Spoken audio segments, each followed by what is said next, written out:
Kenapa sih orang Islam itu harus tinggal di kota? Iya. Ya kan? Karena asumsinya adalah Anda tidak bisa menjadi muslim yang baik, Anda tidak bisa menjadi orang baik, Iya. kalau Anda tidak hidup sedenter di kota, di komunitas yang baik.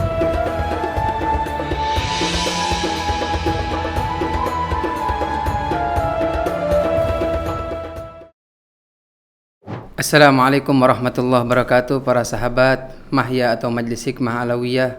Kembali lagi kita di dalam podcast yang insya Allah kita akan membahas tentang turath atau peninggalan-peninggalan daripada Alawiyin yang insya Allah akan membawakan manfaat untuk kita semuanya. Dan Alhamdulillah pada kesempatan kali ini kita kedatangan tamu istimewa kita, yaitu Profesor Ismail Fajri Al-Attas. Beliau ini adalah Profesor Kajian Islam dan Timur Tengah di New York University.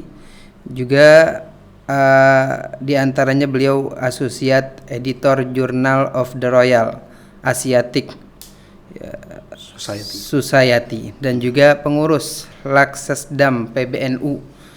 Juga beliau ini salah satu anggota di Majlis Hikmah Alawiyah, yang mana beliau ini salah satu menjadi dewan ahli di Majlis Hikmah Alawiyah. Kita sambut terlebih dahulu guru kita. Assalamualaikum Habib Ismail Fajri. Waalaikumsalam warahmatullahi wabarakatuh. Apa kabar Prof? Sehat kabarnya? Sehat sekali ini. Allah. Senang sekali bisa bertemu Ustadz Binto ini. Datang ya kan? lagi. Sekarang sebutannya Ustadz Binto toh? Boleh. Hah? Boleh begitu. Ya, senang Atau sekali Bintu bisa hadir juga. di Mahya. Masya Allah. Sekarang kita mau tanya Profesor. Setelah lama nggak menerbitkan buku-buku, terakhir di 2001 antum ada terbitkan buku 2021. lagi 2021 Ya. Ya, ada penerbitan buku. Ya. Itu yang berkenaan dengan apa kalau kita boleh tahu? Iya, jadi yang 2021 itu judulnya What is Religious Authority? Apa itu otoritas keagamaan? Itu diterbitkan di Amerika oleh Princeton University Press ya. Dan insya Allah Mizan itu sudah membeli rights-nya, jadi akan segera diterjemahkan ke bahasa Indonesia. Jadi mungkin tahun 2023 ini edisi bahasa Indonesianya akan keluar.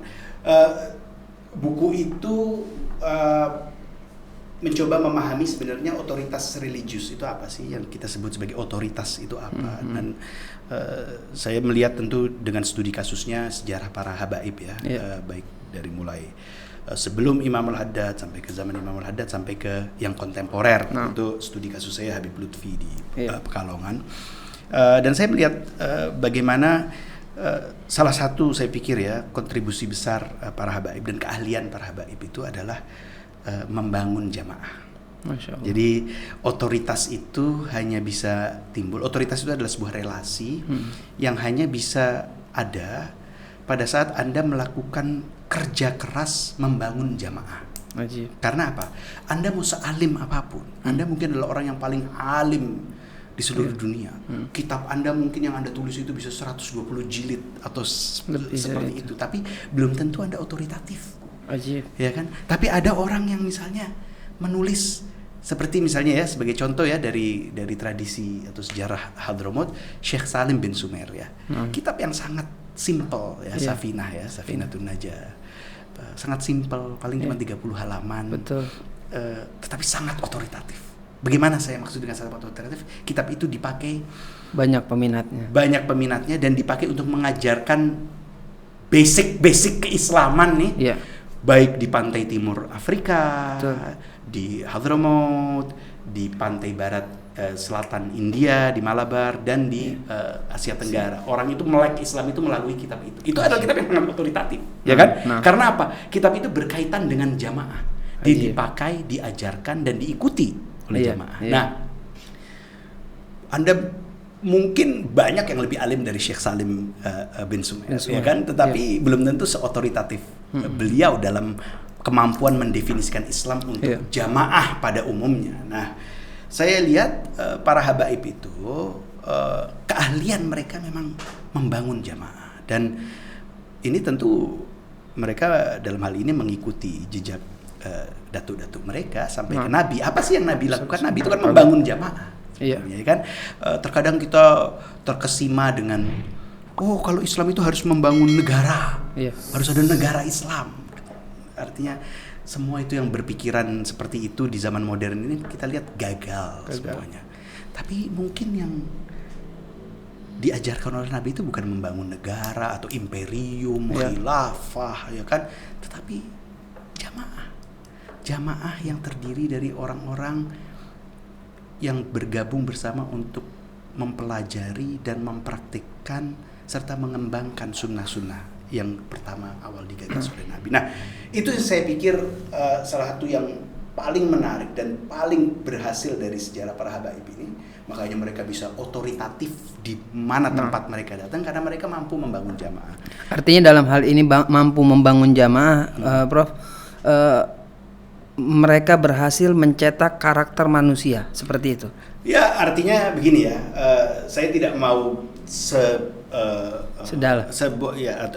sejauh itu karena kan manusia mungkin juga tidak semua orang bisa kita cetak karakternya. Tetapi kalau membangun jamaah itu kan sesuatu yang sebenarnya sangat zohir ya. Kalau karakter manusia itu kan terkadang kita sulit melihatnya dari mana gitu menilainya. Tetapi sekarang gini, jamaah itu bisa sifatnya sesuatu yang temporer. Misal ada langgar di kampung. Setiap sholat 5 waktu ada adzan. Betul. Orang datang membentuk jamaah kan? Tapi habis itu kan bubar lagi, ya toh? Nah, pertanyaannya bagaimana kita membangun jamaah yang durable, yang yang tidak temporer, tetapi yang konsisten dan bisa justru diwariskan. Ya kan? Kita lihat misalnya sejarah habaib itu banyak dari jamaah yang mereka bangun itu sampai diwariskan ke generasi selanjutnya, ya kan? Kita lihat misalnya di Jakarta saja nih Kuitang. Sekarang sudah Habib Kuitang yang keempat. Ya kan, dari mulai Habib Ali bin Abdurrahman sampai putra Habib Muhammad sampai putra Habib Abdurrahman ada istiqomah di situ. Membangun terus-menerus. Dan gini, terkadang orang itu melihat ya, kalau ahli-ahli itu melihat, oh ini adalah ulama karismatik misalnya. Makanya itu banyak jamaahnya. Saya nggak terlalu tertarik dengan kata itu karena karisma itu mengandaikan seakan-akan orang itu tertarik dengan sendiri ya. Enggak. Saya bilang justru membangun jamaah di setiap jamaah yang durable, yang konsisten, yang ada itu terdapat kerja keras yang terkadang kita tidak lihat gitu. Pada saat kita tulis manakib, Habib ini datang ke sana terus kemudian rakyat berbondong-bondong mengikuti, itu kan kata manakib. Tapi kalau misalnya kita mau lihat historisnya, itu kerja kerasnya terkadang tidak kelihatan. Padahal Anda sendiri seorang ustadz ya, Anda membangun jamaah itu kan Anda tahu sendiri itu tidak mudah. Nggak mudah. Betul. Anda butuh konsistensi, ya kan? Anda butuh keahlian, Anda harus punya ilmu, Anda harus punya sanad, Anda harus punya kesabaran. Terkadang kita orang tuh banyak membangun jamaahnya cuma 3 orang, 4 orang terus dia putus asa, ya kan, bosan, akhirnya tutup majelisnya. Anda harus konsisten, Anda harus terus, nanti dari kecil tambah banyak, dan itu butuh waktu yang lama. Anda butuh uang untuk membangun jamaah. Gimana Anda sekarang mau bikin acara maulid, terus nanti Anda mau makanin apa itu orang-orang? Anda harus fundraising, ya kan, dan lain-lain. Jadi kinerja seperti ini yang sebenarnya saya lihat kalau kita melihat misalnya ke hadis-hadis Nabi itu ya, begitu banyak hadis Nabi. Ya Nabi itu sehari-harinya melakukan kerja-kerja seperti itu gitu loh. Ya kan, setiap hari itu kan kalau kita baca hadis itu sibuk sekali Nabi itu.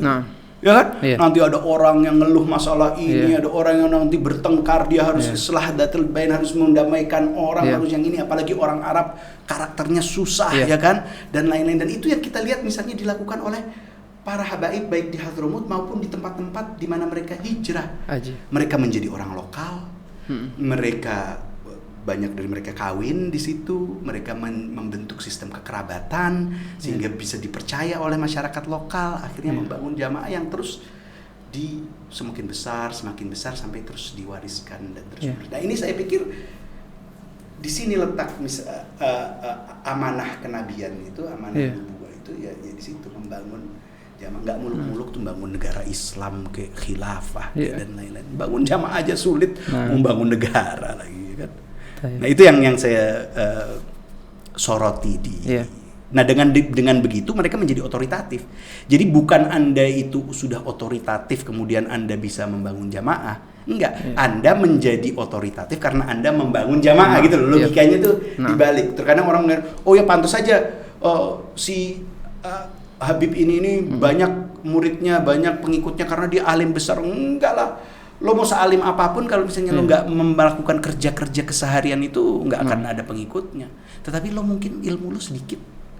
Tapi karena Anda melakukan kinerja yang seperti itu, maka orang tetap senang. Walaupun ya kitabnya yang dibaca misalnya kitab Safinah gitu kan, tapi tetap orang itu senang gitu. Nah, itu yang saya pikir harus kita pahami, dan semakin saya melihat itu semakin saya apresiatif terhadap kesuksesan misalnya dakwah dari para habaib ya.